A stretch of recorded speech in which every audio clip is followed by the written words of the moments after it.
نہیں ہے کن کا نام لینا؟ تو محبت سے تو کہہ دیا میں نے، ارے یار اتنے صحابہ نظر آ رہے ہیں، اتنے غوث قطب نظر آ رہے ہیں، اتنے اس طرح سب کے نام لے لو نا، سب کے نام لے لو. لیکن کہہ رہا ہوں میں، اگر آپ کے خاندان میں کسی کا عقیقہ نہیں ہوا ہے اور ایک جانور ہے، 2 حصے جو ہیں قربانی کے ہیں، 5 حصے جو ہیں عقیقہ کے ہیں، تو وہ عقیقہ کے بھی شامل ہو سکتے ہیں قربانی. اس کو نوٹ کیجیے گا. اگر آپ چاہیں تو عقیقہ کے لوگوں کو بھی شامل کر سکتے ہیں، لیکن تھوڑی سی یہ ہے کہ ملاقاتی کو اب آپ قربانی کے ایام میں کر رہے ہیں تو دعا کی صورت یہ ہوگی، یہ ہماری طرف توجہ دیجیے گا.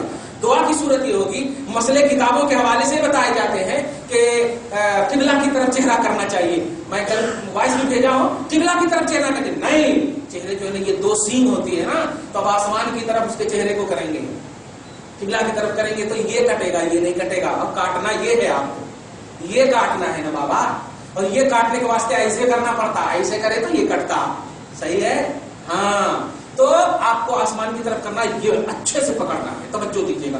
تکلیف نہیں ہو، نہیں آپ کاٹیے نا، میں کر لیتا ہوں. اگر چھری ذرا بھی کند ہوئی تو آپ کو جتنی بھی تکلیف ہوگی جانور کو، وہ سب گناہ ہوگا، سب گناہ ہوگا آپ کو. تو آپ کو اچھے سے ایک دم 3 مرتبہ میں تو ہو جانا چاہیے ذبح. الحمدللہ ذبح ہونے کے بعد ٹھنڈے کے اعتبار سے آپ کو کرنا ہے. اور ایک بات جو درست شریف پڑھی، اللہ صلی اللہ محمد وعلی آل محمد مبارک صلی اللہ علیہ وسلم. یہ تو آپ کو ذبح کرنا. دعا جو کریں گے آپ، تو ذبح اگر خود کرنے والے ہیں یا ماشاءاللہ کوئی اور ہے تو دعا کرنے کی صورت کیا ہے؟ کچھ لوگ ہاتھ کھول لیتے پھر اس کے بعد ہاتھ چپٹی لا کے دعا، ایسا نہیں کرنا.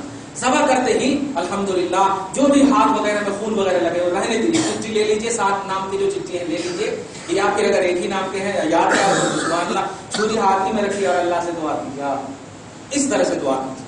لیکن رکھ لیں گے تو کوئی حرج نہیں ہے. لیکن چونکہ ایک حدیث پاک میں ہے کہ خون جو ہے زمین پر گرنے سے پہلے قبول ہو جاتا ہے. خون زمین پر گرنے سے پہلے قبول، تو خون گرنے سے پہلے کیوں دھو رہے ہو یار آپ؟ خون کی قبولیت کا پہلو بھی شریعت میں رکھا گیا ہے، اس سے بات مل گیا ہے.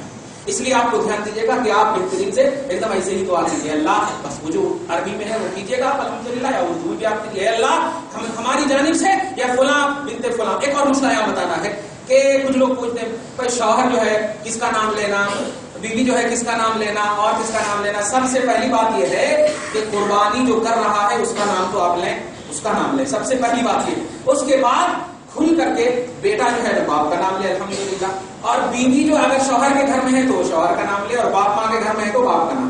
ایک دم بہترین سے مسئلہ ہے. تو اس سیکنڈ جو نام لے رہے ہیں نا وہ قربانی سے اس کا کوئی تعلق نہیں ہے، وہ نسبت سے تعلق ہے، وہ اصالہ ثواب سے تعلق ہے. ایسے ہی کھل کر کے اب آپ بتا دو، اس حدیث کا مطلب بھی سمجھ جائیے گا کہ جن کی طرف سے قربانی ہے وہ تو نام لیں گے، یہ قربانی واجب ہوگی.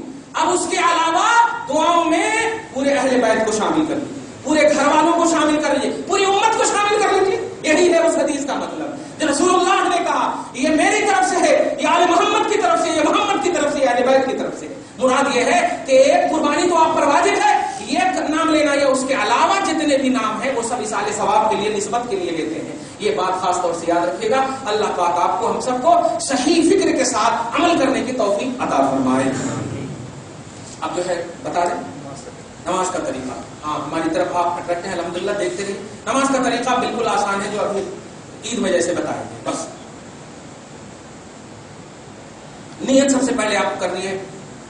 اردو میں نیت کی میں نے 2 رکعت نماز عید الاضحیٰ واجب 6 زائد تکبیروں کے ساتھ واسطے اللہ کے پیچھے اس امام کے منہ میرا کعبہ شریف کی طرف، یہ نیت ہوئی. اللہ اکبر نیت نہیں ہے، یہ نیت ہوئی. اب اس کے بعد پھر نیت کی میں نے 2 رکعت نماز عید الاضحیٰ واجب کی 6 زائد تکبیروں کے ساتھ واسطے اللہ کے پیچھے اس امام کے منہ میرا کعبہ شریف کی طرف. اللہ اکبر یہ کرنا. اب یہ دیکھیے اللہ اکبر جو آپ کر رہے ہیں، یہ دیکھیے یہ باندھ دیں. پہلے اللہ اکبر میں آپ کو باندھ ہو گیا. پھر اللہ اکبر، کچھ لوگ سر نہیں اٹھاتے، سر نہیں اٹھانا، ایک دم نیچے رکھنا، سجدہ کر. اللہ اکبر پہلی جو ہاتھ باندھنے کے بعد 2 مرتبہ بول کر کے چھوڑ دینا، تیسری مرتبہ باندھ لینا. اب امام صاحب کی ذمہ داری، یہ آپ کا کام ہے. اب ہے امام صاحب کی ذمہ داری. یہ ہو گئی پہلی رکعت. اب دوسری رکعت میں شروع ہوئے، امام صاحب کی پہلی ذمہ داری شروع ہو جا رہی ہے. پڑھ رہے ہیں. ضم سورہ بھی کر رہی ہے. اب آپ کو جو کرنا ہے وہ یہ اللہ اکبر اللہ اکبر اللہ اکبر اللہ اکبر، یعنی جب جائیں گے تو ہاتھ نہیں اٹھائیں اور نہیں جائیں گے تو ہاتھ اٹھاتے رہیں گے. آگے سمجھ میں اصل مغالطہ جو ہوتا ہے وہ 3 مرتبہ جو لاسٹ میں اٹھا رہے ہیں اور فرسٹ میں 2 ہی مرتبہ اٹھا کر کے، اس میں تھوڑا یہ ہوتا ہے. اس لیے آپ پھر سے سنیے، پہلی مرتبہ اللہ اکبر کر کے باندھ لینا، 2 مرتبہ چھوڑ دینا، تیسری مرتبہ میں باندھ لینا، امام صاحب کی ذمہ داری. پھر لاسٹ میں جب دوسری رکعت ہوگی امام صاحب قرأت کریں گے، الحمدللہ ضم سورہ کریں گے، 3 مرتبہ اٹھا کر کے چھوڑنا، چوتھی مرتبہ میں بغیر اٹھائے چلے جانا. یہ ہو گیا الحمدللہ. اب پریشان نہیں ہونا. چلیے